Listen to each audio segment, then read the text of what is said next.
Welcome to another edition of the Linked Parishes podcast. I'm Donald McCorkindale, Church of Scotland minister in the parishes of Ardgour, Morvern and Strontian, linked with Carrickle and Ardnamurchan, bringing you news from these parishes and beyond. And today, delighted to welcome another guest to the Linked Parishes podcast. Our guest today is Chris Millar-Craig. Welcome to you, Chris. Thanks for having me, Donald. It's great to have you here. Lots of folk around the parishes will know you as the guy with the guitar at Carrickle and Strontian churches. And it's good to be able to introduce some different music. We'll come back to music in a moment, but you're still enjoying the early months of retirement. Yeah, very much so. I think what has surprised me is just how busy retirement is. I made a very clear decision that when I retired, I'd go for a month or two and go away. And I visited my sister in New Zealand, which made a very kind of clean break with work. But then you come back and it's kind of, well, what now? But the what now has been filled with a lot of DIY, work in the garden, work in the house. And as you alluded to, I've become more involved in music in the church, which is also taking more time as well, which no complaint. But certainly time is full in retirement, and there's not much time for work. So right, there we go. Yes, yeah. And pre-retirement, you were head teacher at the local high school, Ardnamurchan High, and physics was your subject. Yes, I studied physics at university. Well, physics and maths, but graduated in physics. And that's always been an interest. I suppose my interests have been fairly broad. I've always enjoyed reading. I've enjoyed history, enjoyed music.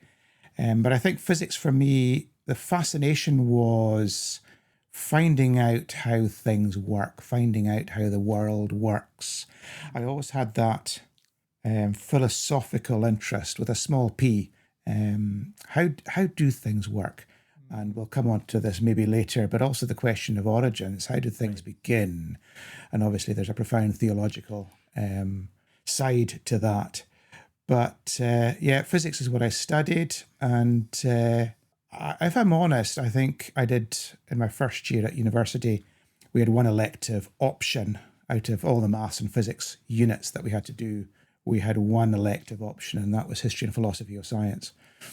And that was a very profound grounding for all the esoteric mathematics and quantum mechanics and relativity and so on that we had to study to tie it back to the history of science, the development of understanding. Was a very helpful guide throughout my university years. So some folk would say, so you're a scientist and you think about the beginnings of things, and well, there's certainly no place for God in all of that. What would you have to say to folk who would come up with that argument? Well, there's so much written on this now, and at a very early age, I was already starting to read books on physics and science, and the God question, if you like. And of course that's been so popularized or demonized by people like Richard Dawkins and the New Atheists. But looking back, I've got a book here that was written by David Wilkinson, and it's called God, the Big Bang, and Stephen Hawking. Now this is going way back to, when was this published? This was published in 1993. In fact, that's when I read it. I can see I've signed it and dated it, autumn 93. Does the universe need a creator? This book examines the question of the origin of the universe from the viewpoints of both science and religion. It argues that a scientific explanation for the beginning does not destroy belief in God. Now, I think David Wilkinson died a few years ago, but these kind of themes have been picked up by people like John Lennox, who is well known in the UK and across the world, in fact.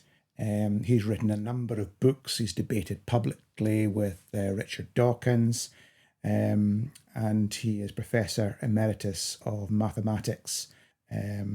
And I'm just going blank here. It's Oxford, not Cambridge. Yeah. It's Oxford. and he's related to a member of staff locally. He's the father of one of our members of staff here. And there's some very academic work being done on this question of origins. But I think what fascinated me was how profound the belief was in the early 20th century that the universe was static, a steady state universe, as it was called. It was so profound that Einstein made what he regarded as his biggest blunder in his career, in his theory of relativity, his equations in his general relativity work. His equations were basically saying that the universe must be expanding, and that ran contrary to scientific understanding at the time.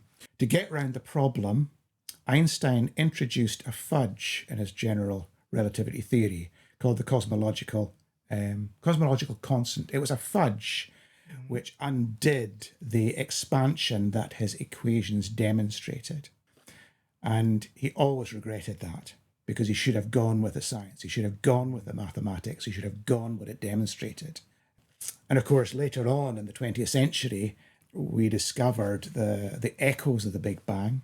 And in the early days of televisions, if you can remember the static on your television before the picture emerged, that was actually receiving the echoes of that static, was the echoes of the Big Bang. So it took a while to become established that the universe was expanding and therefore had to have expanded from something. In other words, there was a beginning. The term Big Bang was a joke term. It wasn't meant to be a scientific term, but it has stuck. But so profound was that distaste for changing the steady state theory that physicists and popular science fiction writers like Fred Hoyle were implacably opposed to the Big Bang theory because, among other reasons, it was too close to the story of Genesis. And that was a fascinating story, that whole opposition to Big Bang and the cosmological expansion. When actual fact, astoundingly, early Genesis seemed to point to a very distinct beginning event. Now, there's a lot more to talk about in there, which is not for today. Well, but that was certainly an interesting argument that was emerging. That, now, wait a minute, we're not talking about conflict between God and science here. We're talking about a mutuality of understanding, where perhaps different aspects of the truth is emerging, but they are complementary. And that's basically my stance. Yeah. That what we discover in science is complementary and provides a complementary understanding to what we learn in Genesis. Yeah, yeah. I mean, there's so much, just at a very basic level, just the beauty of creation, the colour, the rhythm of the seasons, the rain and the sunshine. It all fits together in a wonderful way that causes me to go, wow, God made all of this. And that doesn't mean in 7 periods of 24 hours, but that God is the creator, the sustainer, and loves us all, loves the whole of creation. So there's certainly an interconnectedness in creation, which has become more firmly footed in a scientific understanding through our understanding of DNA and the genome and so on. And there are different views on 7 days and so on, but I think it's gradually emerging that we're not talking about a literal 7-day period.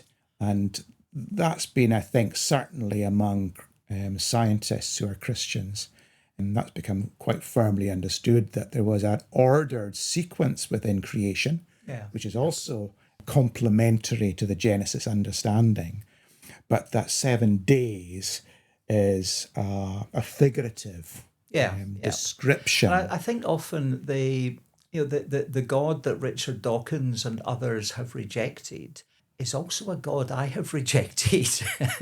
The image of the old man floating around on cloud 9, zapping the bad folk and sending blessings to the folk that are obeying all the rules, which is not is not how it works. Indeed. Yep. Indeed. Yep. Yeah. I think increasingly we're seeing that the so-called new atheism has kind of fizzled out to some extent, and that we're seeing a new narrative.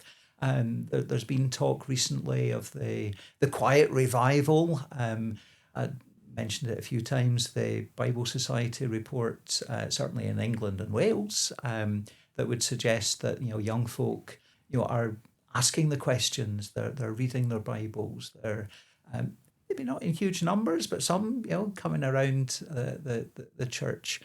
What of that excites you, challenges you? Are you seeing any glimpses of it around here? Well, I think it's certainly an interesting question, because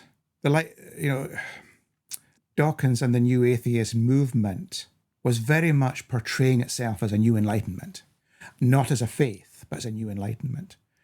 But of course, they were very, very rigid in their beliefs and very, very rigid in their understanding. And there was quite a hierarchical, almost structure within the New Atheist movement, which was very much at odds with the freedom of being released from religious understanding. It was anything but.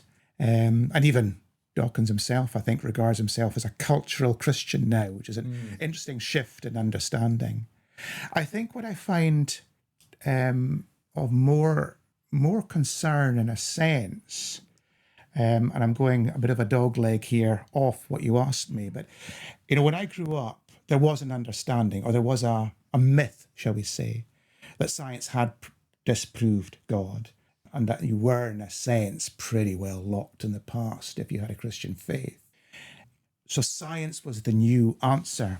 And I just printed out something that used to be quite popular. And obviously this is a podcast, you can't see what I'm holding up, but I'm holding up a so-called joke, or kind of little jibe at Christians. And the title is, "And God Said," and then it follows with 4 lines, which are Maxwell's equations. And James Clerk Maxwell, Scottish physicist, he was famous for unifying the electric and the magnetic theory to create the electromagnetic theory of all electromagnetic radiation, including light. So this little poster you see on T-shirts still, "And God Said," 4 lines of Maxwell's equations, and there was light. And it was meant as a bit of a jibe, how silly are the Christians? I still kind of feel, well, duh. Well, of course he did. Maybe not in that precise language, but we've learned how to model through mathematics a description of electromagnetic radiation. So, well, yeah, we are discovering a bit of how God did it. There's no jibe here. It's truth. Yeah. But so that kind of mockery of a Christian understanding when I was young was very much in evidence. But actually now, in the 21st century, and we're starting to head towards the middle of the 21st century, it's almost more of I'm not sure whether I really agree with science. I'm not sure whether I agree with climate change. I think it's something else. We're into any personal understanding that we like, and we make up our own personal understandings. I read a book recently called, I've actually forgotten the title now, but it was along the line. It was The Death of Expertise is the name of the book, Death of Expertise. Where in the 21st century, we actually don't trust expertise. We don't trust experts. We don't trust scientists because they've all got an agenda, right? I know what I believe and I'm right. That's very much where we are today. I find that more of a concern than any of the, science faith debate. That's a bit of a dogleg. Coming back to your question about young people, and apparently more young men coming back to faith. Certainly, as you mentioned, the data is from south of the border. It's interesting. I don't know enough of what's behind it, but I do find what's interesting is, there's not much Christian television anymore. Songs of Praise still, actually, it doesn't struggle on. I think Songs of Praise is going from strength to strength. I mean, you see some of the services and the music that is now often shown on Songs of Praise. You are actually seeing a new vibrancy in many churches, which is captured through Songs of Praise, which is really interesting. And a lot of young people, of course, especially when it's in and around music, and we're not necessarily locked into a traditional hymn book. There's a lot of youth involvement through that. So I think music is possibly quite a powerful draw, especially if there's space for ownership of new music with young people. Right. And I think creating that space for that ownership and development and exploration, I think is really important. And I think that's part of what we're seeing. Yeah, you've been meeting up with some of the musicians around the Peninsula Churches and exploring some new music, rehearsing some pieces, and we're slowly bringing some of that into our otherwise traditional worship and exploring some different opportunities together around worship, around different styles of music. I think it's astonishing how powerful I think music can be. I mean, obviously we gather, we meet in church to listen, to reflect, to develop our understanding of the Bible, to develop our own personal understanding of our relationship with God. But yet music still remains really important in challenging our understanding, expressing our understanding. I think it was St. Augustine who said, "He who sings prays twice." I think there's something beautiful in that. Yeah. We actually had a rehearsal last night, and we alternate each month between meeting in Harrickle or meeting in Struntian, and we were in Struntian last night, and we had some young people with us playing, which was great. But actually, some of what we were doing, we were just fishing out of mission praise that we hadn't done for a while. But when you've got a variety of instruments and a variety of voices, it can bring a completely new dimension to it. And some of what we were choosing, we're just saying, these are prayers that are being expressed through music, and that can be quite moving. And it's encouraging to have some of the young people also choosing what they would like us to play together and sing together. So that really is encouraging. And one of the things I always used to say when I was head teacher was, by the time our young people were probably in second or third year, they were far better than me. And that still remains the case, in many ways, relative to a lot of our young people. I'm just a beginner with the guitar, but fortunately I'm tolerated, and with lots of other better people around me, that kind of works. Yeah, it's great to have that different instruments. I mean, often we're using digital music. Occasionally, a real live person at the keyboard or the organ. But yeah, it's good to have that variety, reflecting something of Psalm 150. Praise the Lord with all the different instruments. Just looking ahead to some of what's coming up on Sunday, there will be communion at Ardgour and Heel Church. I'll be leading worship there. And there'll also be worship at Ardnamurchan, where Gordon Stevenson, one of the guest worship leaders over the summer, will be leading worship there. So, there will be worship, yes. And there'll be worship at Acharacle. Yes. I was getting confused there with the rota. Sorry, I couldn't come in. I wasn't quite sure what your blank was at that point. Yeah, we'll be in a Harrickle as well at 11 as usual. Harrickle, 11 o'clock, and Ella Gill will be coordinating that. And you'll be playing. Yes. You got some good music lined up for Sunday. I think we do. We'll have Andrew Hunter on the keyboard, who is quite an exceptional musician. He plays by ear. I mean, he can read music to a degree, but that's not how he plays. He plays by ear. He's quite exceptional. So he'll be playing with us. Fascinating. Yeah. Looking ahead, on Monday the 8th of September, the Guild meet at Ardgour Church, 12:30, and all are welcome. Again, Chris, there you were saying, sometimes we get kind of locked into some of those myths. I think there's still a myth around that it's the Women's Guild, but all are welcome. I'm not sure what's being discussed on Monday, but you're all very welcome. 12:30 at our church. On Wednesday, I'll be up in Strathpeffer for the second annual conference for Clare LNE, for the Presbytery, for the Highlands and Islands. And it would be nice to meet up with some some colleagues that I haven't seen for a while, to listen to Tommy McNeil as the keynote speaker. He'll be talking about his book, The Sleeping Giant, his thesis being that the Church of Scotland is a sleeping giant that is needing to waken up. I do have the book. I must finish reading it. So that's the Presbytery Conference on 10th. Now, one other thing to tell you, we date for your diary. It's way in advance. But later on today, I'll be speaking to Miguel Guerrero, and he is BBC Young Musician of 2025. And he had contacted me a month or so ago and was asking about the possibility of doing a gig at Ardgour Church. Lots of musicians talk about the lovely acoustic Ardgour Church.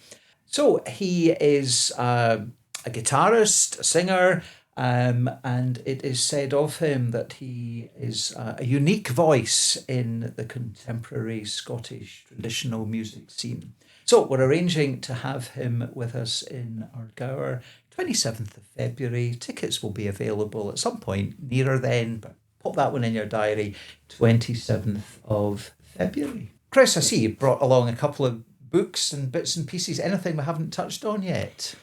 Not really. I mean, there's so much to talk about in terms of origins, which has been my interest for many years.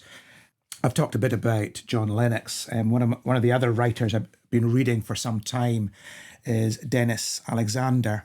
I picked up his book a number of years ago, Creation or Evolution. He's a biologist. So unlike John Lennox, whose background is mathematics, Dennis Alexander's background is in biology. And I think, my understanding of biology is limited, but I think what is interesting that's also coming out of these writings is how profound our understanding of origins of life through our research in DNA are starting to emerge. Now, Lennox and Alexander have slightly differing views on the origin of human life and the significance of Adam and Eve and who they may have been. But in a sense, in my view, it doesn't really matter. They have differing views. They're complementary views that I think also help our understanding of the Bible. But there's an interesting aspect to this of DNA. John Lennox talks about DNA as code, which is basically language. It's a word. So, and of course, we read in the Bible, in the beginning was the Word, and the Word was life. Now, there's a very profound mystery in there. How can the ancients use language that points to what we discover in science? How can what was written, well, in case of John in John's Gospel, 2,000 years ago, but how can an understanding like that still be relevant today, where we actually discover there is a life code, a life word, which maps out our very humanness? Utterly fascinating. There's a lot to explore in there. Absolutely. Yeah. And it would be good to get a group of folk together to explore some of these things. It's always good to gather for worship on a Sunday morning, and there's still the traditional sermon. I would tend to refer to it as a reflection. But we do also have gatherings. In fact, tonight, recording this on Thursday, the 4th of September. So by the time you're listening to this, it will be past. But there's one of the gatherings for coffee, cake and conversation. We have some very informal worship to top and tail that time together. But I think we need to do more of that. And, just thinking about some of these things today, Chris, I'm thinking it'd be good to create an event, a space just for honest conversation around some of these big questions. From big questions, let's wind up with 7 quick questions. And if you can give me a single word answer, words there. That's fine. But if some of them take us off on a wee tangent, that will be great too. So, number one, tell us about something you've learned recently. Very simply, when I retired, I got a bit of money in gifts, and I bought myself my first, in my 60s, bought my first electric guitar and a new amp. So as a result of that, and I know the young people are way ahead of me there, but I'd never attempted a pentatonic scale in my life. So I've been learning pentatonic scales on my electric guitar. Right. And trying to work out how that can help improvisation. So pentatonic scales is something I've learned recently. Fantastic. Number two, where do you find joy? No one place. Music is definitely one. Out in the hills, I'm a keen walker and have been for a long time. Out in the hills is definitely another. I don't have one thing. I could make a list. We'll stop at two. Stop there. Okay. Question three. Who inspires you? No one person. Who has influenced me in terms of my reading? Definitely C.S. Lewis. And a book that I don't even know is in print still, but Till We Have Faces is a wonderful book to interpret what it means to need to be changed before God. Till We Have Faces. So C.S. Lewis wrote, the Narnia series, which I loved. He wrote a science fiction series, and he wrote theological books. Till We Have Faces was a book I found very, very profound. Lots of other people. Right. I'm going to stop at C.S. Lewis just now. Okay. A hymn or a song that lifts you? Oh, so many. Absolutely so many. I absolutely love an old song, Kyrie eleison, which isn't in any of the current worship books just now. It was in a book called Cry Hosanna, which came out in the probably 70s. Yeah, that I think is one of my more emotive hymns and or praise songs that we sing. Let's look that out for the next the next communion at Acharacal. Okay. Will also be Harvest, 21st of September. Okay. Yeah. We've definitely done it. If it's the one I'm also thinking of, beautiful song. Yeah. Right. Let's go for that. Okay. You might have answered this next one already, but a book, film, or podcast you would recommend? Well, I've mentioned a number of books. I read a book recently, When the Lights Go Out in St. Kilda. It's a novel, but it's a very, very closely based on recent history on St. Kilda. I found that one fantastic. Yeah, let's just stop at that one. I love that book. Okay, a challenge that has shaped you. A challenge. Well, I'm going to go back to deciding to study physics. Physics wasn't my best subject in school. I could fairly well sail through languages and history, and I could fairly well sail through arts-orientated subjects. Physics and maths was always hard work, but it is what interested me. It was what I wanted to know more about. So making that decision to go to uni to do physics rather than something that I personally found easier, that was a challenge and a life challenge, but a very rewarding one. Yeah. Final question. What gives you hope? I suppose this is a Christian podcast, so I don't have to apologise, I suppose, for a Christian answer. My developing understanding, and I'm in my 60s, my understanding is still developing, of who Christ is, that gives me hope.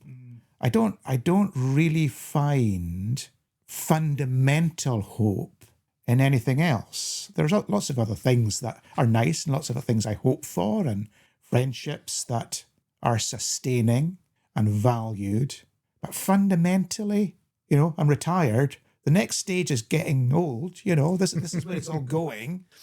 So a developing, hopefully more mature understanding of what Christ has given us, that does give me hope. And I'm not being trite here. It is genuinely that has to be the answer. Yeah. And I think it's so important that this is seen as a journey. We never reach a point where we've got all the answers. If we ever think we do, God will jump out that box we've created and surprise us. Chris, thank you very much indeed. It has been a fascinating, interesting conversation, and yes, I think it will spark a few gatherings to talk about some of these interesting topics. For information about all that's happening around the Peninsula Churches, do check out www.peninsulachurches.org.uk.